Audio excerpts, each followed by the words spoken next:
वरिष्ठ सांबादिक अध्यक्ष पूज्य पूजा संस्कृति सुरक्षा अभियान ओडिशा नागरिक महामंच बाग्मी प्रद्युम्न शतपथी 68तम जन्मदिवस और बाग्मी प्रद्युम्न प्रणाम उत्सव स्थानीय बुद्ध मंदिर परिसर रे पूज्य प्रणाम ट्रस्ट पक्षर संस्कृति पुरुष डॉक्टर आर्य कुमार ज्ञानेन्द्र सभापतित्व और संयोजन अनुष्ठित हो जाइछि। बाग्मी प्रद्युम्न शतपथी 45 वर्ष धरी सांबादिकता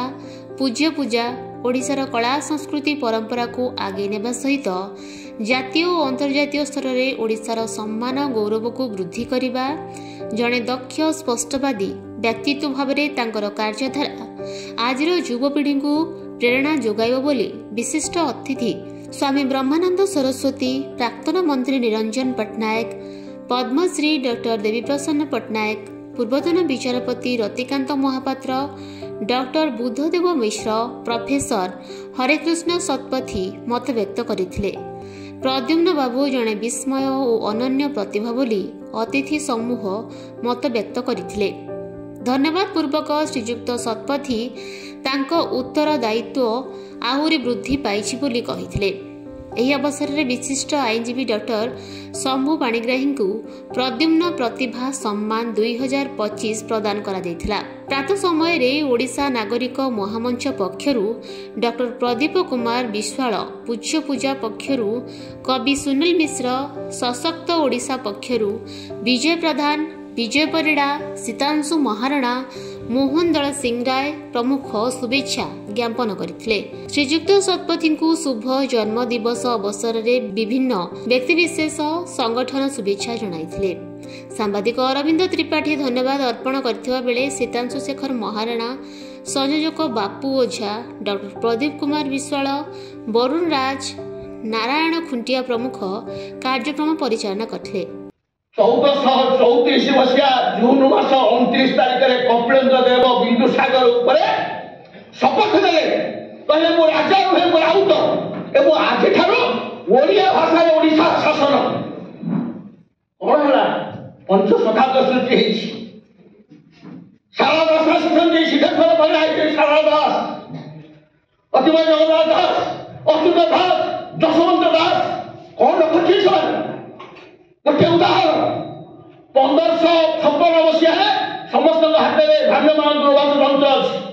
मान्यवर गुगुल को भी देखी दिंतु 1956 मसीह भेषज विद्या लिंग निरूपण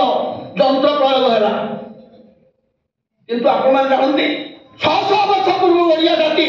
लिंग निरूपण करते जसवंत दास बड़ माया जीवन हुए कहारी दिने न भजु राम कृष्ण श्रीहरि प्रथम मासे तुझे धवल वर्ण द्वितीय मासे जड़े देश मिल तृतीय मासे टेढ़ा मेला को किए जानी 3000 वर्ष पहले ओडिया माने गुरुत्वपूर्ण नथिले टिप दौलु आमको म्लेच्छ अशिक्षित कुगला किंतु आज प्रमाण है 2008 मसीह पृथ्वी 800 कोटी लोक 800 कोटी प्रकार टिप कहा तो समान हो ता ना देले बायोमेट्रिक टेस्ट किए जानी 1568 फेब्रुआरी 12 तारिख ओडिया टिकिर युद्ध में आम पराजय है आम भाषा आक्रमण है आम ओडिया थिलु आमको ब्रिटिश माने कले ओडिया लड़े गला आज्ञा ओडिया है ब्रिटिश माने कहते आम ओडिशा ओआरआईएसएस लड़े गला ओडिशा है आमको ब्रिटिश माने कहते एपरिकी कांति चंद्र भट्टाचार्य कहला ओडिया एक भाषा नए ओडिया एक भाषा नुह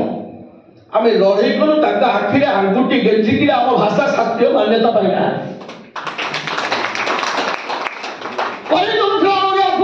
पदाधिकारी मान जानतु बाला पट्टनायक नीतिगत निष्पत्ति कले जेकोसी सरकारी कर्मचारी जदि ओडिया नथी न देखा मुझे साक्षर करेंगे ना एमती विकृत ओडिया को लिखि रही जमीका आजबेस्टस ग्रहण कर कुंठे लिखिले आजबेस्टस अर्थ हूँ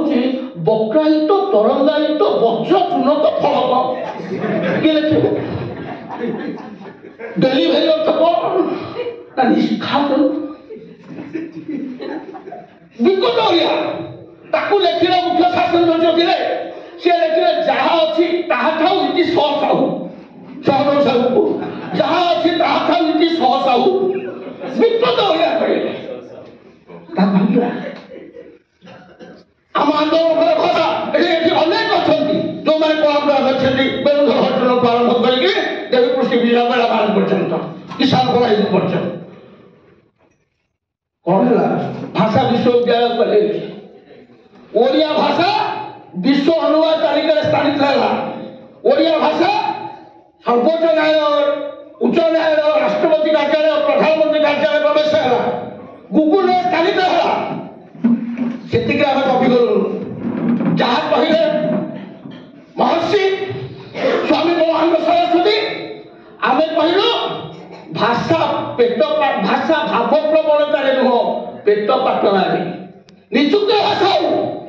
ସରକାରଙ୍କର ମନ୍ତ୍ରିମଣ୍ଡଳ ନିଷ୍ପତ୍ତି ନେଲେ ଓଡ଼ିଶା ସରକାରଙ୍କ ଅଧୀନରେ ଥିବା ସମସ୍ତ ଚାକିରିର ଚୟନ ପରୀକ୍ଷା ଓଡ଼ିଆ ଭାଷାରେ ହେବ ଏତିକି ନୁହେଁ ଏତିକି ରହିଯାଇନି ପୁଣି କଣ କଲୁ ଯଦି ତାମିଲ ପିଲା ହିନ୍ଦୀ ପିଲା ତାଙ୍କ ଭାଷାରେ ସର୍ବଭାରତୀୟ ପରୀକ୍ଷା ଦେଇପାରୁ ଚୟନ ପରୀକ୍ଷା ଆମେ ଓଡ଼ିଆ ମାନେ କଣ ନିହାତି ଭୋଗୁଛୁ କେନ୍ଦ୍ର ସରକାର ମାନିଲା ଯେ ସମସ୍ତ କେନ୍ଦ୍ରୀୟ ପରୀକ୍ଷା ତାହା ଭାରତୀୟ ପ୍ରଶାସନିକ ସେବା ଆମ ମନ୍ତ୍ରୀ ଆଜି ଅଛନ୍ତି ଆଇଏସ୍ ହଉ